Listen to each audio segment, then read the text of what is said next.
Hi, I am Andi the Knittress, and this is take 2.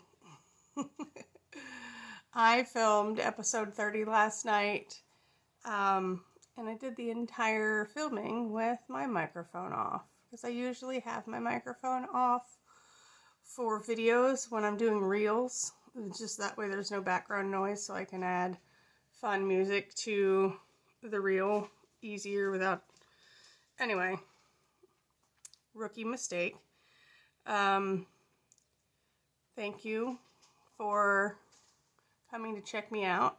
If you're new or if you're a returning viewer, this is my little corner of the internet where I like to talk about yarn. It's usually yarn. Sometimes I do other things, but most of the time it's yarn.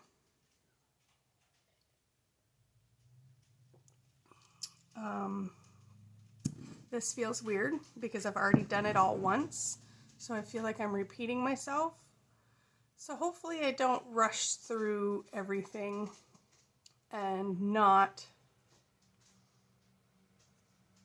talk about something, because I feel like that's going to happen. Alright, so let's get into it. So, FOs. I have...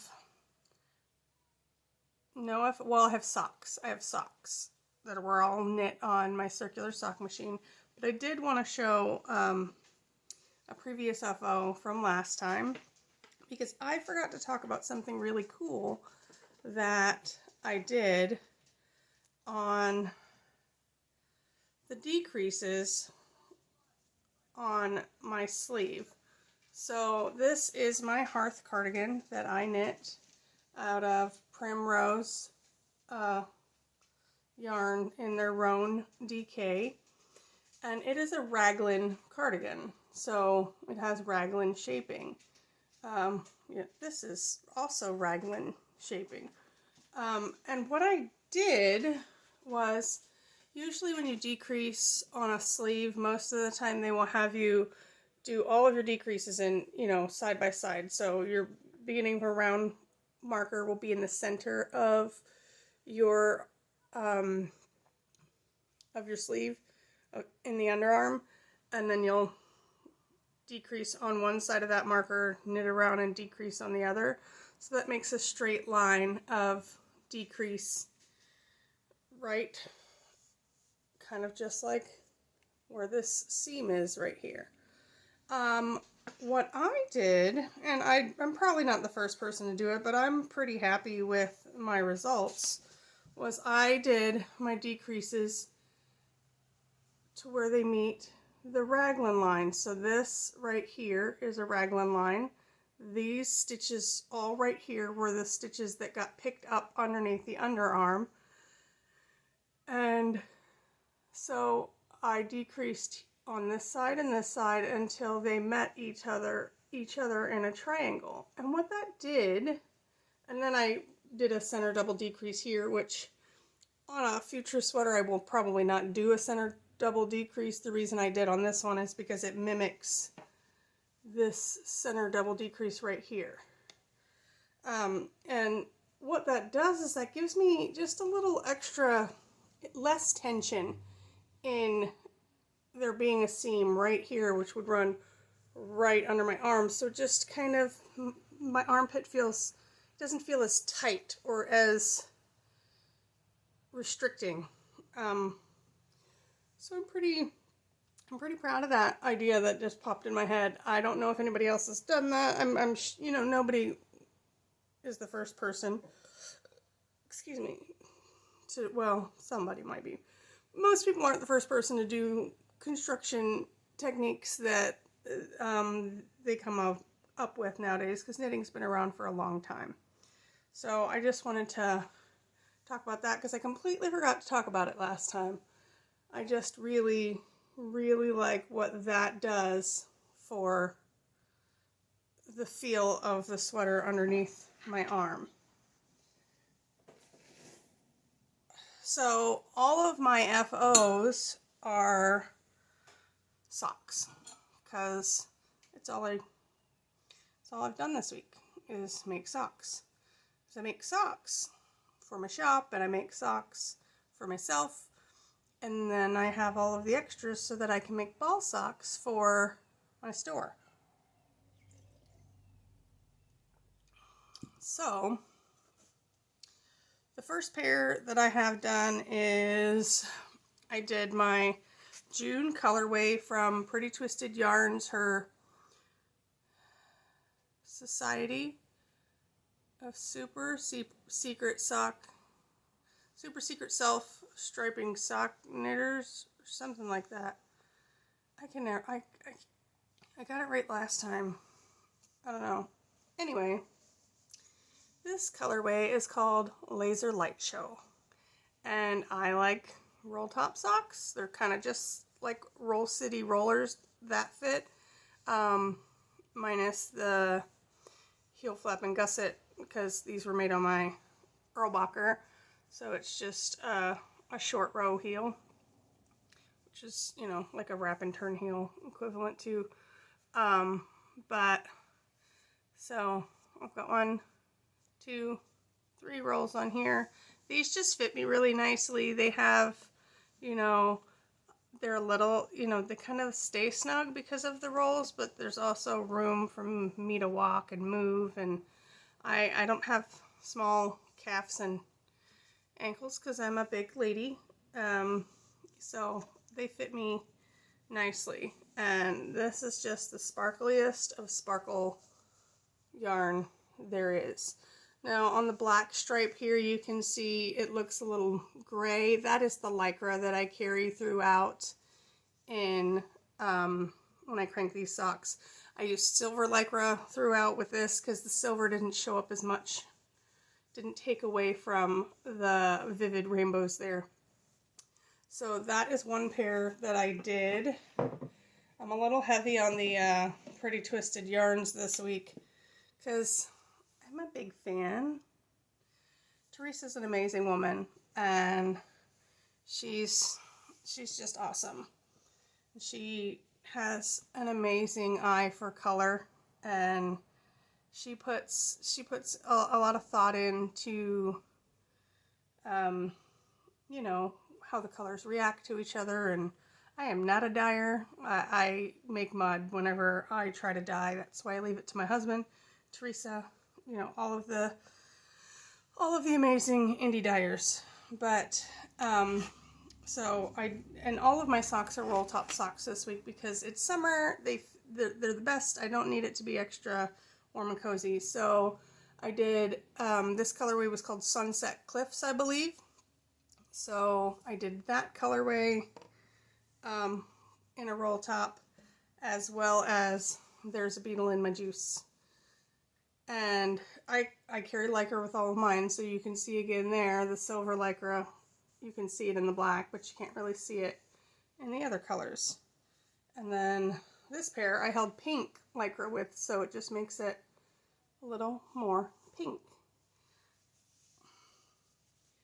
I did 2 pair of socks that weren't Pretty Twisted Yarns. I did one that is another one of my favorite dyers. She's a maker of all things, and I believe she has more yarny crafts under her belt than I do. Her name is Shaylee from Hens and Chicks Fiber Arts, and this was, I think it was a gradient sock set, and I cranked these and I did an extra roll on those just so that I could get more of that color change.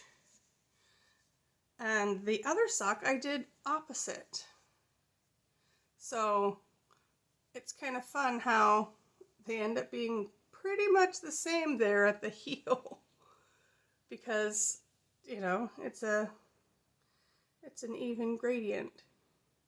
So I'm pretty happy with those. See, like on the toe of this one I didn't get to the dark orange, and then on the toe of this one I didn't get to the darker green there. But I like them, and I can't wait to wear them. I've been holding off on wearing these socks so that I could show them on a podcast, or we're not it's supposed to be called podcasts. What is it? A vlog, a video blog? I don't know. Anyway. And then I made these because I copied off of Aquila from the Lefty Knitter. She did a cute little pair of rainbow roll tops, and then she had white heels and toes, and I said that I wanted a pair immediately, and I went digging through my stash, and I found these were all Knitted Wit gems. This one might have been like her Smarties and not gems, the blue, because it's a different base. I think that these are 75-25, and this I think was an 80-20. So it's just a little thicker in the blue, but I'm not going to notice that on my foot, and nobody else would have known if I didn't just tell you.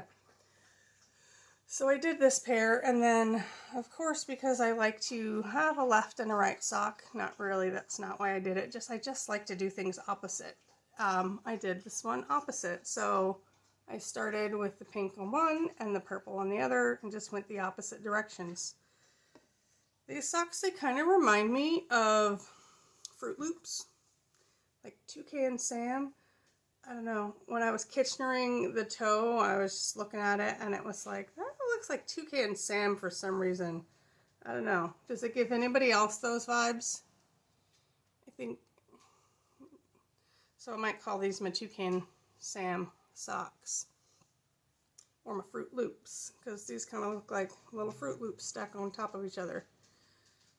And this one has their 6 rolls there, and I can't wait to see how these like wear and fit, because I know that I like the 3 rolled roll tops, but I haven't worn these yet, so I don't know where these are going to hit me at, if it's going to feel any different, but we'll see. Should be fun. That's all the FOs that I have, finished objects. I always have lots of whips, and I've only really been working on 2 of them. One of them is a pattern that I got from Val from Witch Child in Stitches. Our birthdays are both this month. My birthday was on the 11th, and she was kind enough, not she, they were kind enough to send me a pattern for my birthday. I was really excited that I found out that our birthdays were really close together. I love when people have birthdays in June. I really, really love my birthday. I like to celebrate it all month.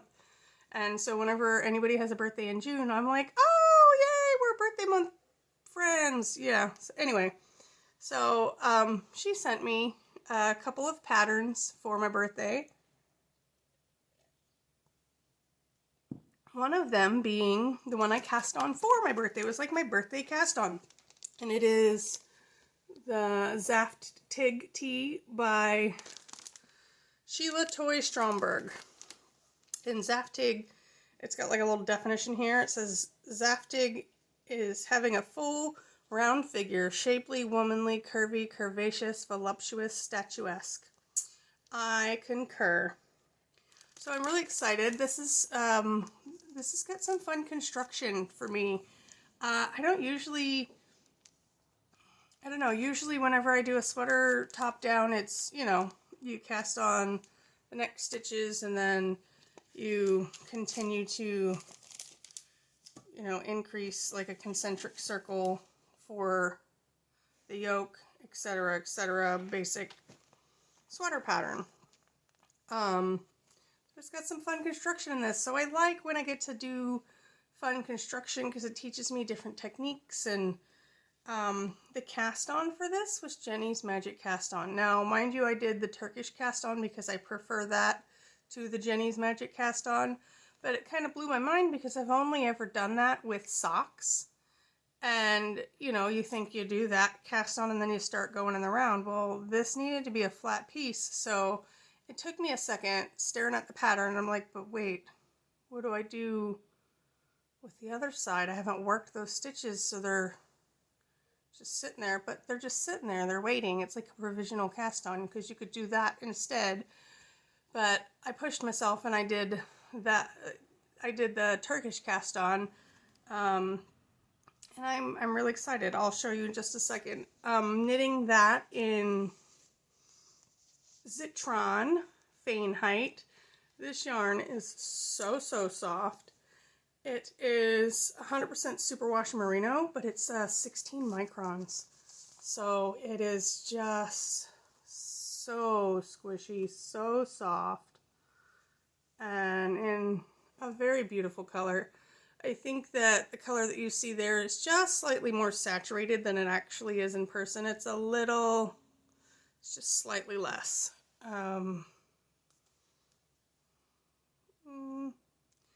I don't know, maybe, yeah, maybe kind of like, just like that. Anyway, I love this color. I had this in my stash, and I have it living in one of my ball socks. I love these. Whoever brought these to my attention, I want to say it was Aquila, made her little ball beanies, because they look like little hats, like a ball sock. I call it a ball sock because it goes around my ball, and I make it on my sock machine, and it's kind of fun. I know that the girls over at Maddie and Kristen at We Share Needles, they use all of their scraps, I think, to make little ball socks. It's just, they're fun. I cannot keep these in stock in my shop. Every time I put them up, they disappear. So that's good. But here is what I have going so far. And all right. So yeah, this, where I have the little cord here, this was where you did that cast on, and then you did some short row shaping, and then you put that aside, and then you did the other side. Now this, I do believe, is the back, because I haven't done any of that lace that will be in the front. So yeah, and I presume that this will pick up from here and go to the front when I'm to the inches that I need to be here. It's really fun, like, to do a different construction. And I did swap out the wrap and turns for German short rows, because I prefer those.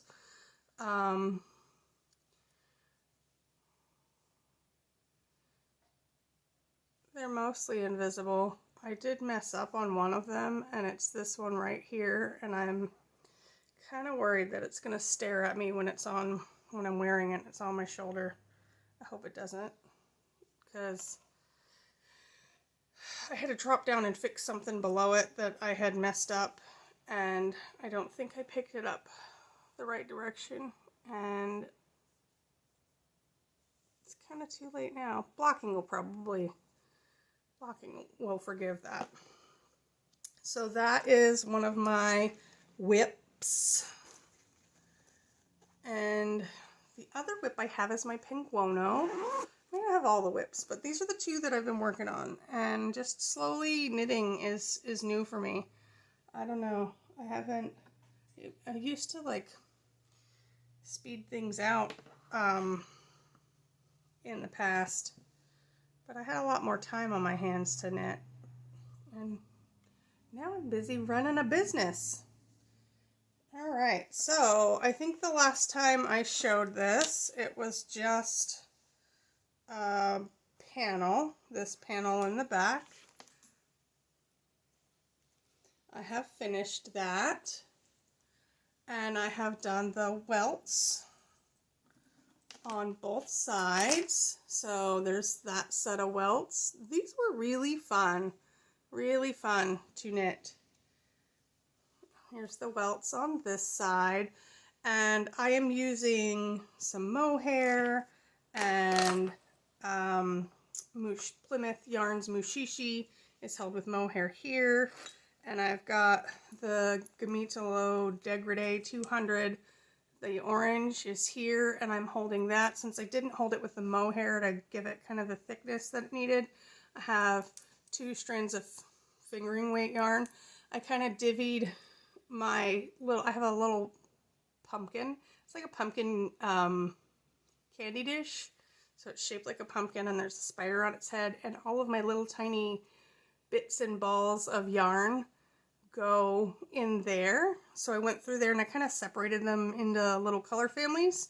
And so all of the ones that were kind of orangey, I pulled out to hold here for this section. So this is the front right. Yeah, I just did this in my head.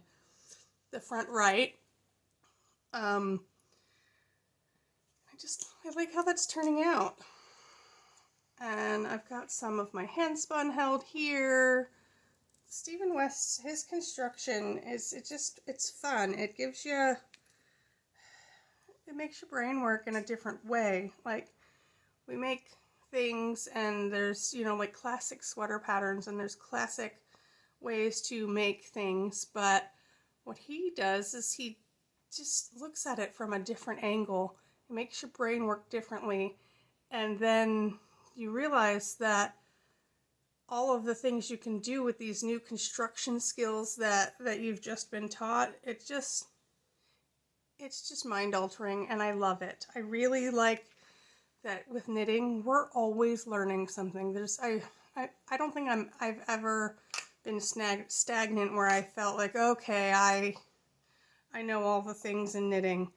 I'm just always learning new things or a new way to do something, which helps me to be able to teach people, because not everybody learns the same. So if I can amass all of the skills, I have mohair in my mouth.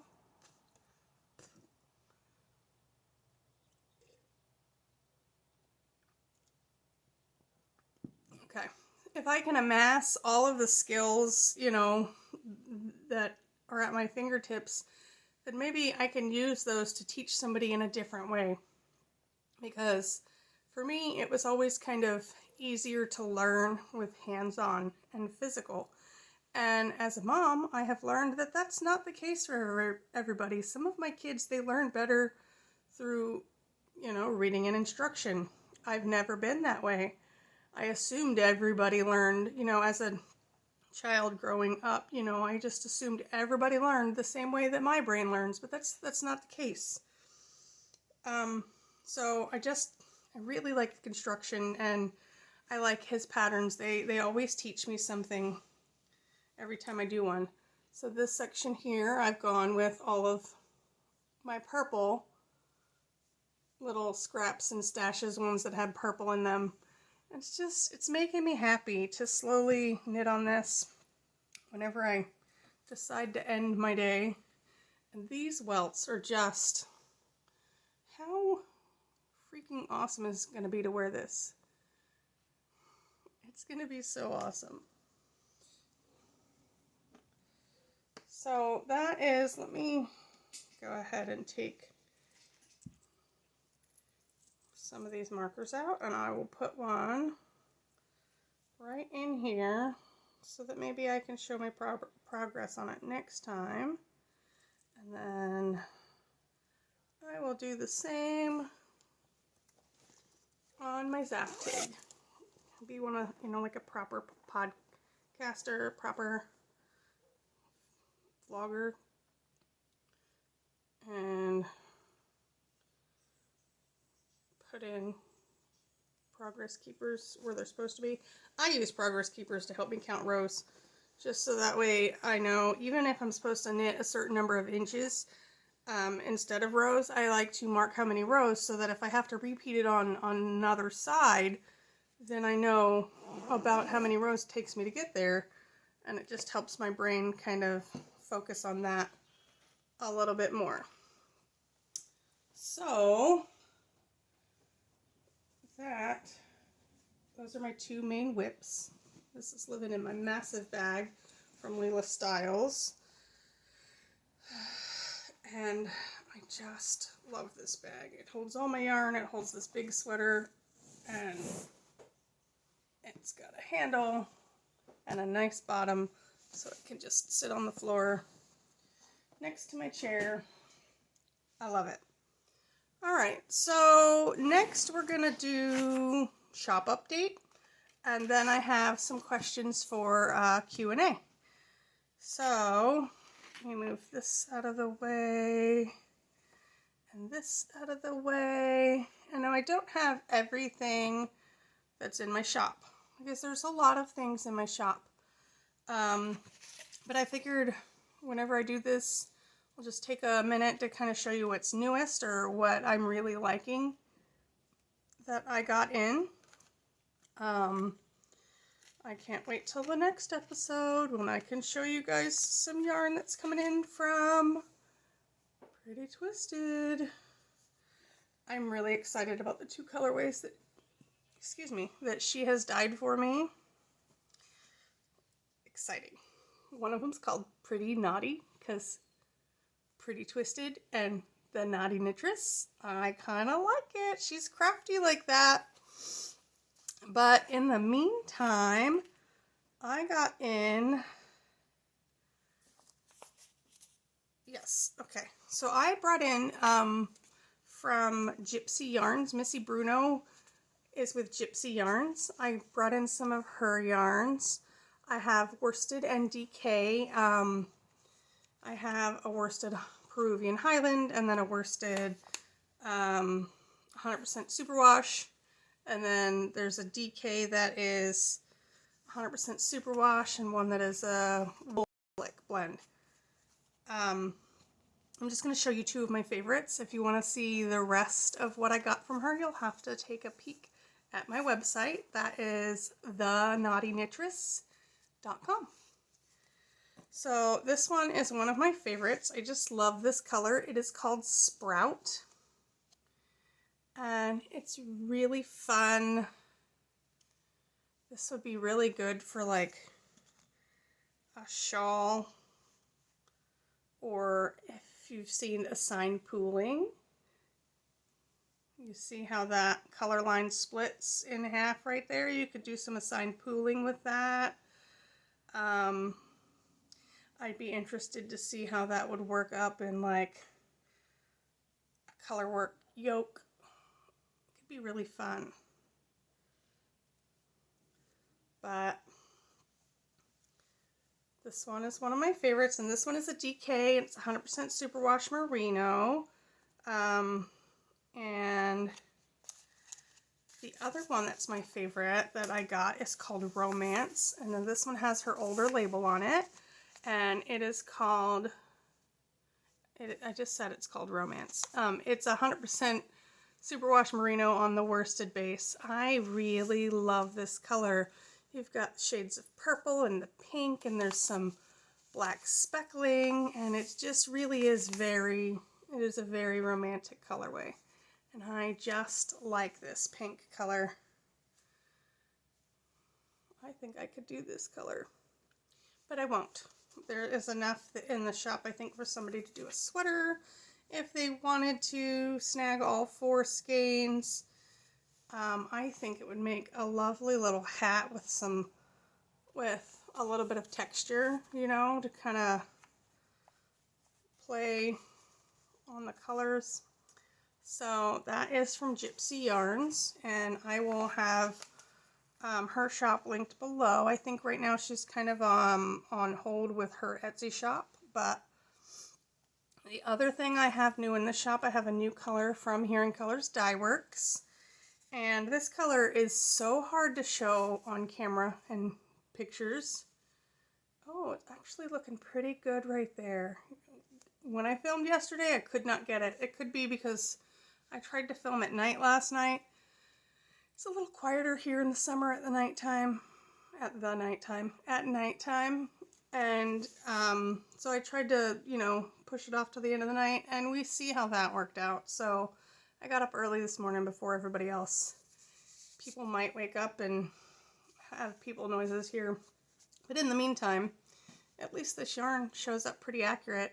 You can see now, I know that's the yellow light shining down from the top, but you can kind of see how there's like a little pink halo of color around this purple. There's so much depth to this color.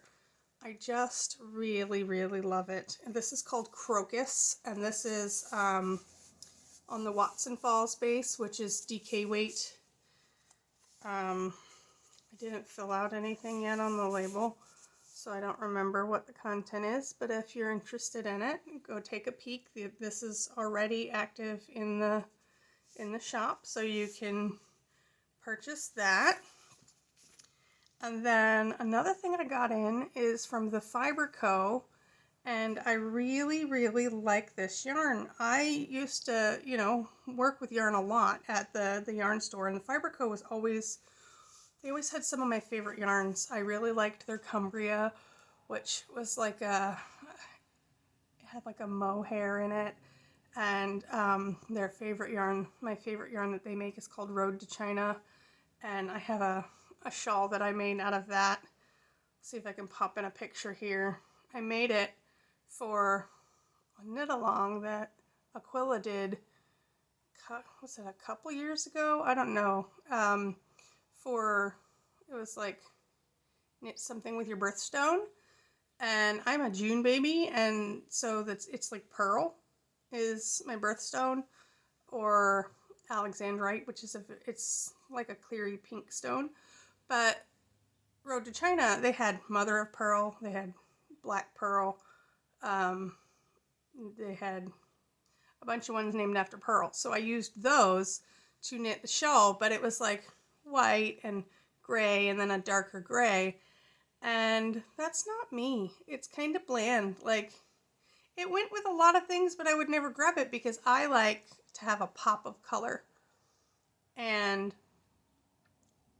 I just was unhappy with it. And I was talking about that with my friend Megan, and she's like, just have Bobby dye it. And I'm like, why didn't I think of that? So he dyed it chartreuse for me, and the way that the grays took the green, and I just love it. I will really have to put a picture up here so that you guys can see it.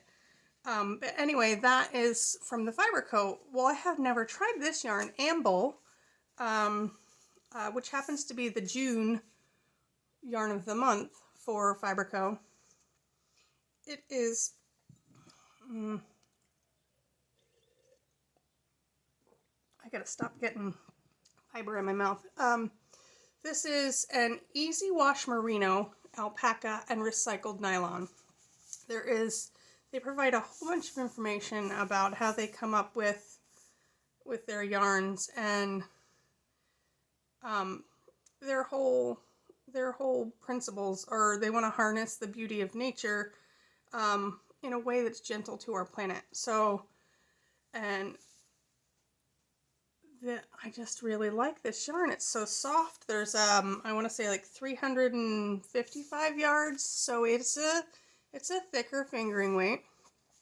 355 yards per 100 grams. It's a little dense, but it makes a lovely sock. I went ahead and pulled a skein out of inventory and made a sample so that I could see how it would work up.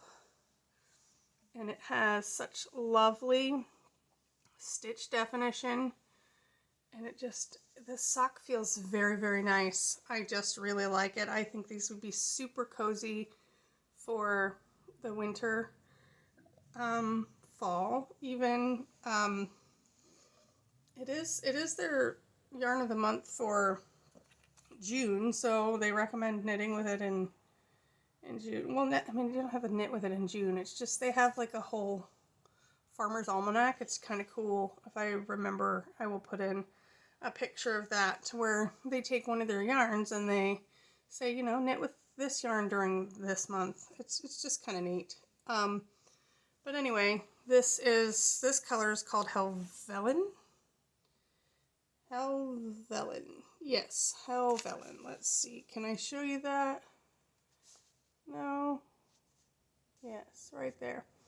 Anyway, I brought in 10 of their colors, and I just really like them. I think that these would make a nice sweater if somebody did a fun colorwork sweater. Like,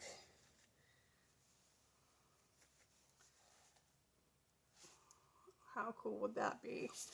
I've also got, well, I didn't grab all of them. I have one that's like a charcoal also. But I think these would make a gorgeous sweater. So those are new into the shop. I have finished about a dozen ball socks for the shop. Show you some of them here. So these ones are knitted wit. This one was from Foster Fibers. And I've just got like a jowl sock blend. This is an unknown wool blend that I can't remember. And there's one that's got the same unknown wool blend. There's the sparkly one. This one's left over from Hens and Chicks. This one's also Foster Fibers. And just some others. So, you know, those are going to be in the shop probably later today. And then the other thing that I have in the shop is I just wanted to show a couple of stitch markers that are my favorite.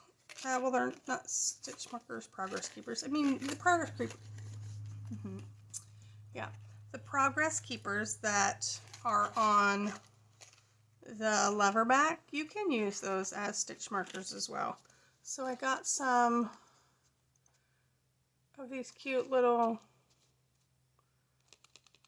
glass globes with like little gems in them, and there's a little flower in there, and these are all on the circle lever back.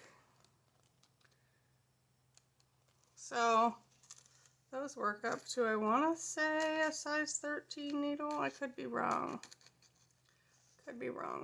But I have it listed on my website. So I will have the link to that down below. But go check out all of my progress keepers and stitch markers. There's lots and lots to choose from. So those are available in my shop. And I think that that's what I'm going to do going forward whenever I do get around to filming. I will just kind of touch a little bit on the things that are new or something that makes me happy that I brought in. It's really exciting to be working towards a business and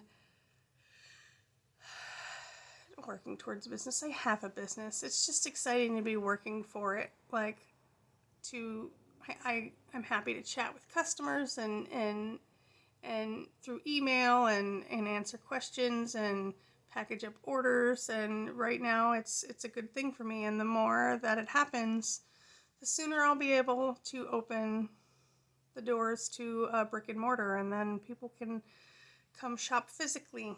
But in the meantime, if you have any questions, please feel free to reach out to me, whether it's through email or messaging, and I am more than happy to answer any questions you might have about the yarn you might purchase, or a progress keeper, or anything. Please reach out, because I am really happy to chat with you. Alright, so next I have some Q&A. I put a link on my Instagram, or like, what is that, little questions on my Instagram stories. If anybody ever had questions for me that they wanted answered, they could ask me there and I will answer them now. So I got asked by a few people, where did my fiber journey start? So I think I might have told this story before, but I will tell it again because it's kind of one of my favorite stories. So my grandmother, she is one of my favorite people. She's a big part of me being the confident woman that I am. She's always just told me to march to the own, to, march to the beat of my own drum, because I was always a little different than the other kids growing up. I was a little more grown up, I don't know. Anyway, she's always just kind of been my cheerleader. Well, she knew how to knit, and I used to do like photography as a hobby. I would take pictures of people's babies and do outdoor portraits and stuff like that for, like, let's do her Thanksgiving pictures or Christmas pictures. So I asked her if she could make me like some little props for when I do baby photography. If she could make me a little stocking cap, one that was blue and white striped and one that was pink and white striped, because I was being gender judging. I don't know. Anyway, so she made the first one, and my grandmother didn't know how to knit in the round back then, so she made a stocking cap up, like a big triangle, and then she seamed it together. And I had envisioned that the hat would sit on the baby's head, and then the stocking cap would be so long that it would kind of curl around the whole baby, and the little pom-pom would sit like in the front. And so she made the first one, and it was, it wasn't as big as I thought it was going to be. And so me, not being a knitter then, promptly was like, oh, thank you for that, but with the next one, can you do this and that and make it this way and that way? And to which her answer was, here's yarn, here's needles, we're going to teach you how to knit. So, she kind of got me started. She had like a DVD that she had learned from, I do believe, or it was like a refresher course for her to learn how to knit. And this was, this was in YouTube days. Maybe YouTube was new. I don't know, there's a lot of like shoe videos on YouTube back then or something. I don't know, like with Zappos. Anyway, so it was like a DVD that I learned how to knit from, and then she was there to physically help me if I was not grasping it. And I remember the first thing when I learned how to purl, I went across my first row, and the video didn't like say out loud to move your yarn from the back to the front. And so I just would have it in the front and go right over the needle. I was making yarn over like the whole time. And she was like, oh, you're just trying to, advance your skills. And she was just really positive in teaching me how to knit. And pretty much I never looked back. And I am grateful for that, because it has been an obsession of mine that fulfills me. Like, I just love yarn. So that is where my fiber journey started. I got asked, where did I meet my husband? Funny thing is, I met my husband in Delaware, in Harrington, Delaware. We were both in high school, and where I grew up, I went to like a vocational high school, so it was like more geared towards vocation, and he went to like one of the regular high schools. So our vocational high school, Delaware is small, so the vocational high school was in the central county, and all of the schools from that county could their students could opt to go to the vocational school. Well, he went to one of the regular schools, and I went to the vocational school. And so my really good friend from my high school was really good friends with her friend that went to the other high school where Bobby went. And so we ended up kind of hanging out a lot, and I couldn't stand him in the beginning. He was kind of annoying, and I didn't like him. And we always had to hang out because we were mutual friends. And after about a year of us all hanging out, he kind of grew on me, like, a lot. And he always says that he liked me from the beginning. And I didn't like him. I didn't like him from the beginning, but I once we got together, we knew that was it. There was nobody else for us. We have been dating since 1999, and we got married in 2002. So this year, on the 30th of June, is our 20th wedding anniversary. So we've been married for 20 years. It's kind of awesome. He's like my best friend, and I love him. So I didn't like him when we met. So, first impressions aren't always right, I guess. I don't know. Maybe I was just a picky teenager. So another question I got asked is, what is your favorite palette cleanser? So my favorite palette cleanser is to do amigurumi. So like little dolls, or I did a set of mice recently, but I gifted those to somebody. I've got this cool unicorn.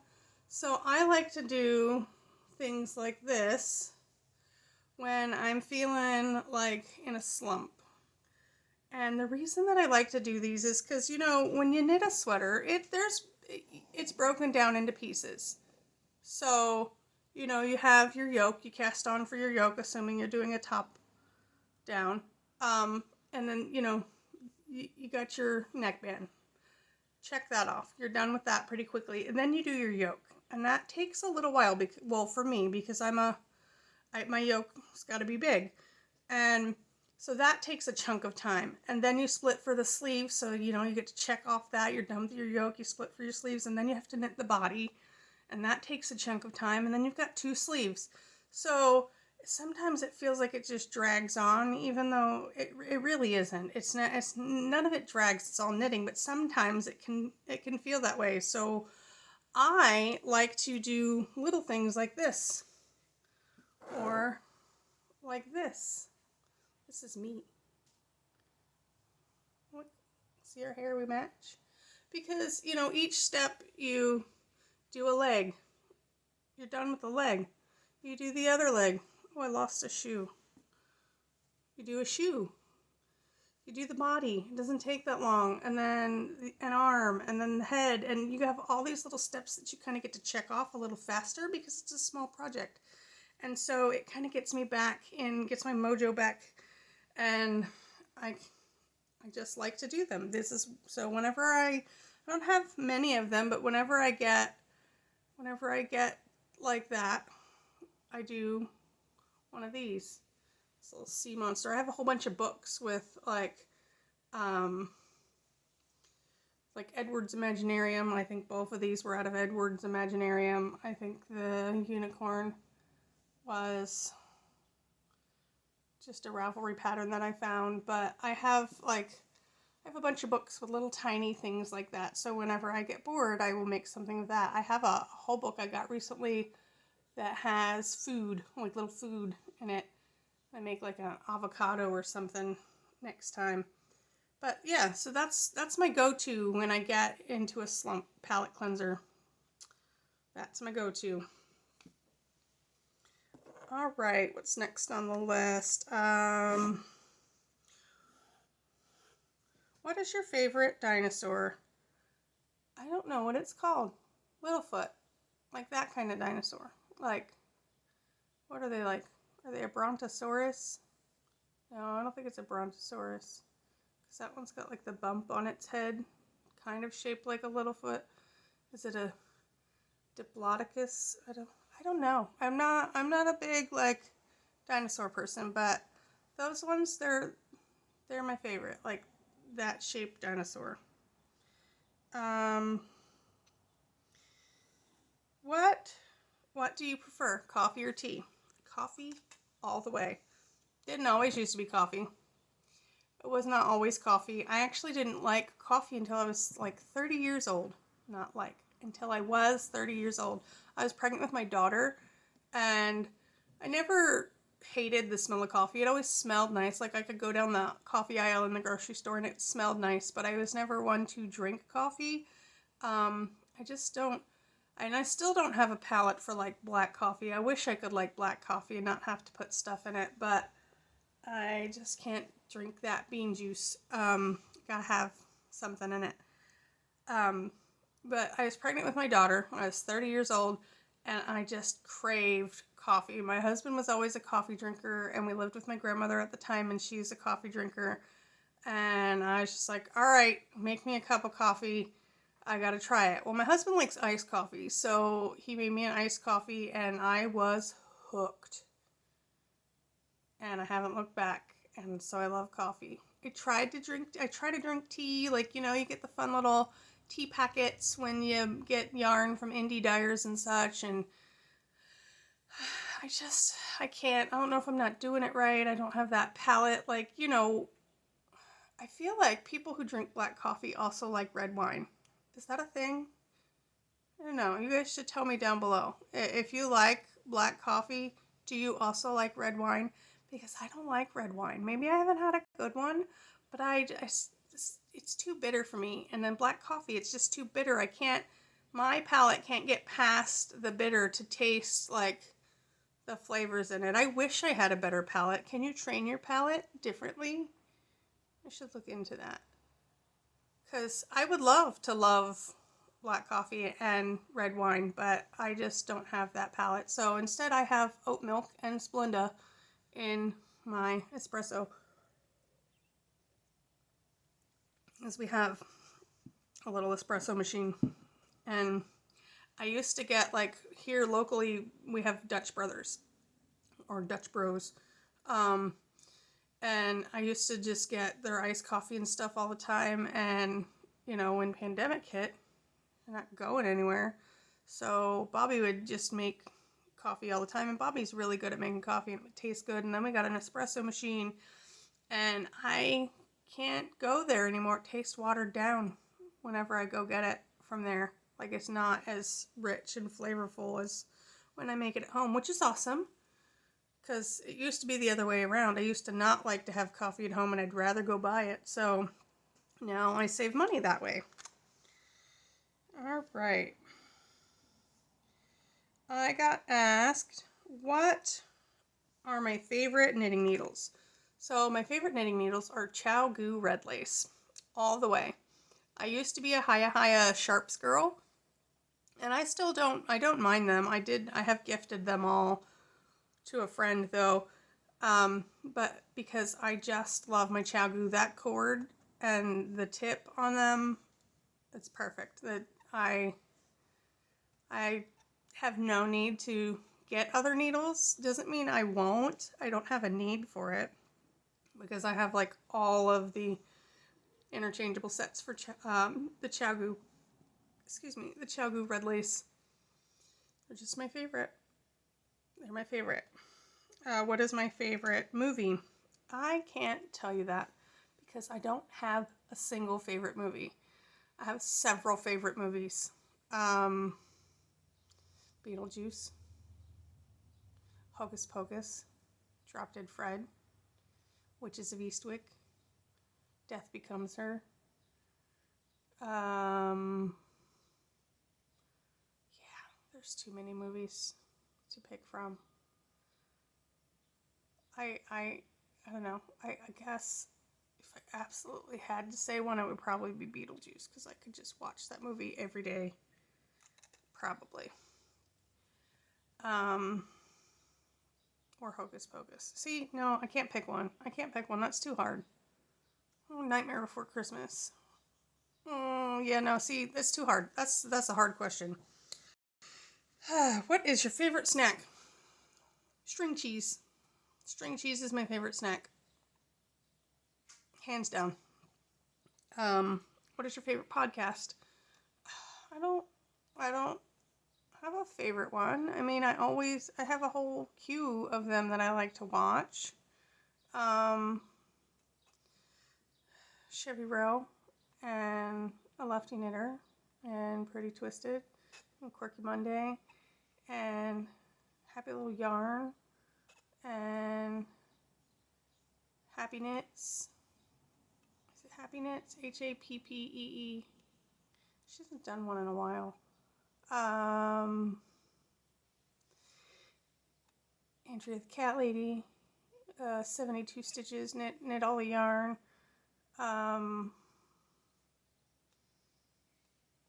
Yeah, We Share Needles.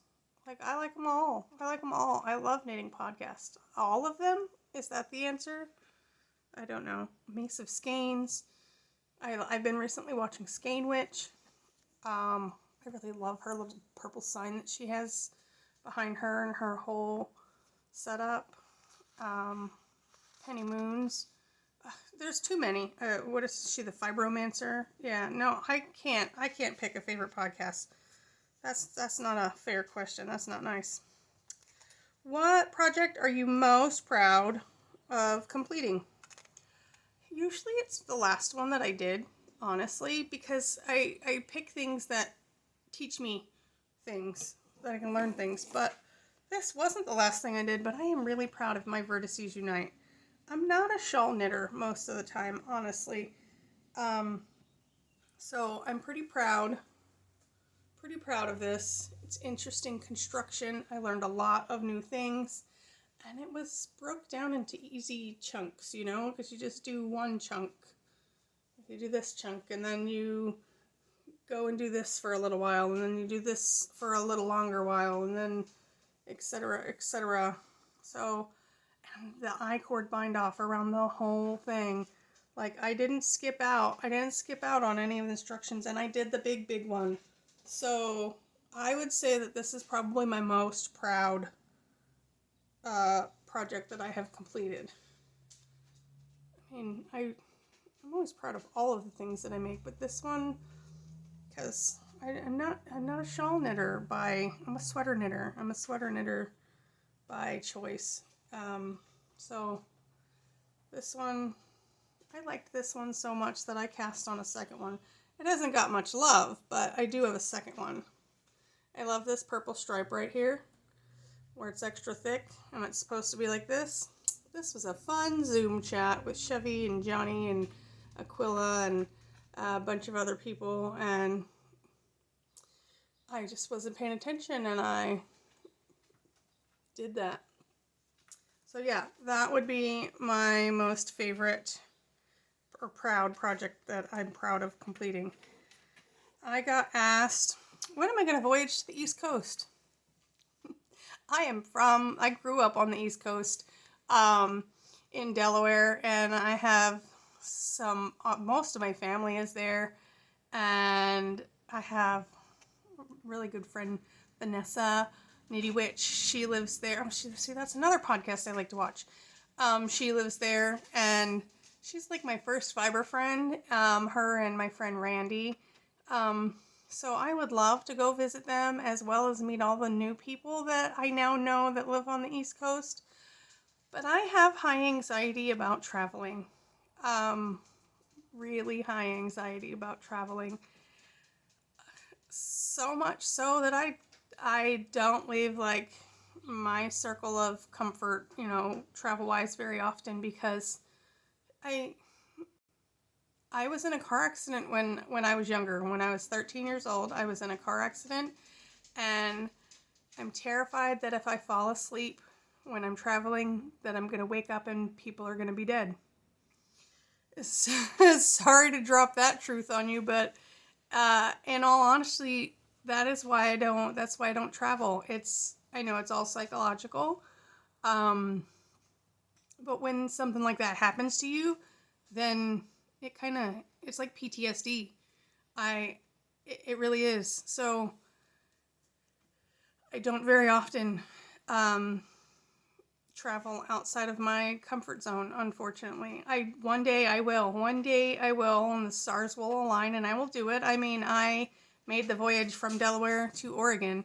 That was very stressful on me, but I did it, you know, because it was worth it. And it would be totally worth it to go meet some people that I call friends that I've never met in person, as well as to visit my family and my other friends, and like my best friend Becca. She doesn't knit or anything, but she's my best friend. She's my best friend, and I moved away from her. That's what happens when you're adult. Sometimes that has to happen. But so I don't know. I don't have an answer for that. When I'll be voyaging to the East Coast. And then the last question I have is, how did you become so awesome, and why don't you live closer? Because Florida is hot, and I can't do hot, Teresa. And as for how did I become so awesome, I was just born that way. My grandmother and my mom are two strong women in my family that pretty much instilled it in me from birth. I'm awesome. I was born that way. Anyway, that's all I've got. Not much life chat going on. It's summer, so kids are home. I'm working on the TheKnottyKnittress on a daily basis. Just having a nice time. Some of it's frustrating learning new things, but you know, it's flexing my brain muscles. It's been kind of chilly here recently, and we're finally starting to get some heat, which I am not complaining. I liked the mild June we had, and we got lots of rain, which is good because usually we don't, not usually, in the past few years we haven't got very much rain in, past April, and that puts us really dry for the summer. So it's finally starting to warm up. I have not gotten in the pool yet because it is just not warm enough for me. I don't know how kids can do that. I think I did when I was younger. It doesn't matter. You just want to swim. You don't care how cold the water is. Come out with blue lips, hypothermia. No, as an adult, I can't do that. So I'm looking forward to some hot days. Get out in the pool, have fun with the kids. Oh, I get to go to a fiber festival this weekend. It's a little fiber festival. It's called Black Sheep. It's up north, just like an hour, 2 hours, maybe 2 hours north of me. So that will be fun. It will also cause me a little bit of anxiety, but it's still not that far from home. So, but I'm excited because I get to go see my friend Haley. But other than that, just working on the TheKnottyKnittress. So please go check out my website, subscribe to my email, share it with your fiber friends. I'm just gonna bring little things in at a time, to what I can handle, and then eventually I'll be able to have a physical brick and mortar store. And it's all because of all of you, everybody that supports me. The local community here is really wonderful, and they're looking forward to it. I do have a GoFundMe page if you would like to donate to me having a yarn store. I will link that down below. But I'd much rather you just get something for your money. Go buy some yarn, go buy some stitch markers or ball socks, or yeah. So that's all I have for now, and so I'll just tell you guys to take life one stitch at a time because that's all you can do. Bye.